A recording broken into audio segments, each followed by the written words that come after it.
For nearly half a century, Voyager has been humanity's most distant ambassador.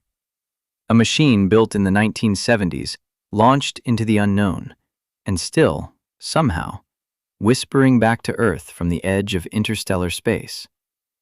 It has outlived governments, generations, predictions, and expectations.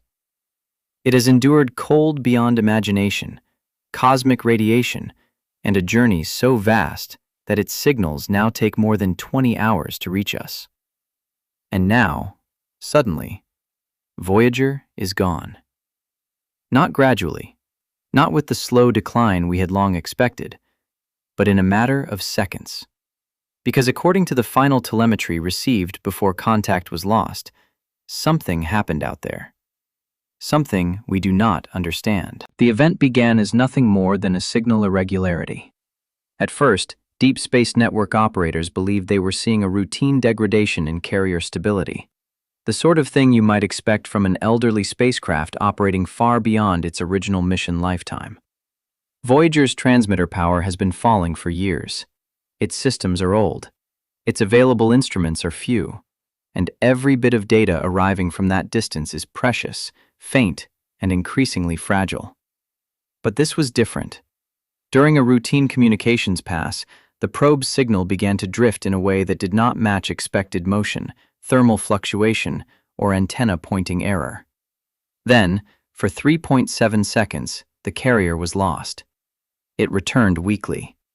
And in those few returning moments, telemetry packets suggested something extraordinary. Voyager had slowed down. Not dramatically, not catastrophically, but measurably. Enough to show up in the Doppler data, enough to force a second check, then a third, then silence in the control room, because the numbers remained consistent. Voyager appeared to have experienced a rapid deceleration event, and yet the reported structural loads remained within tolerance. That detail is important.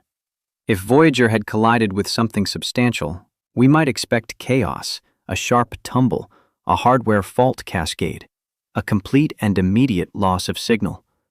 Instead, the spacecraft seems to have remained broadly intact. Whatever force acted on it was not enough to tear the probe apart. It was enough to change its motion, but not destroy it. And that creates a serious problem. Because Voyager is not under thrust. It has no propulsion system capable of meaningful correction. There is no atmosphere out there, no orbital body nearby, no known debris field, no tracked object, no mechanism that should be able to slow the spacecraft at all, let alone suddenly.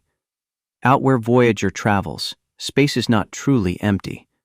But it is empty enough that this sort of event should be effectively impossible on human timescales. And yet impossible things have a way of becoming real the moment the data refuses to go away. Moments after the apparent deceleration, the spacecraft's attitude data became erratic. That in itself might not be surprising.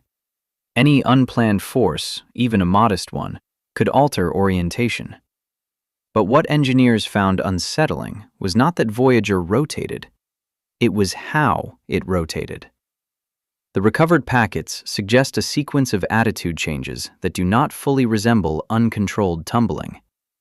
Instead, the motion appears intermittent, almost measured. The high-gain antenna drifted off Earth, causing signal lock to fail. Then, as the spacecraft turned again, the signal returned. Lost, recovered, lost again. 3 reacquisitions in under a minute, each one shorter than the last, each one weaker, each one carrying only fragments. If this was random rotation, it was peculiarly orderly. If it was deliberate pointing by the spacecraft, there is no known reason it would do this. And if the pattern was not generated by Voyager itself, then the implications become harder to dismiss. Of the final transmissions, most were incomplete. Some packets were too damaged to reconstruct. Others appear internally valid, but contain field values inconsistent with the spacecraft's expected state. Power readings flickered. Thermal values jumped and fell. A cosmic ray strike might explain 1 or 2 corrupted bits, but this was more than noise. One engineering frame appears to show a transient change in bus behavior. Another suggests a temporary change in antenna alignment too smooth to be attributed to simple chaotic spin. And then there is the final intact telemetry burst, only 0.8 seconds long, short enough to be overlooked in the confusion, long enough to become the center of intense debate. Because embedded within that final burst is a sequence that some analysts believe indicates an external interaction.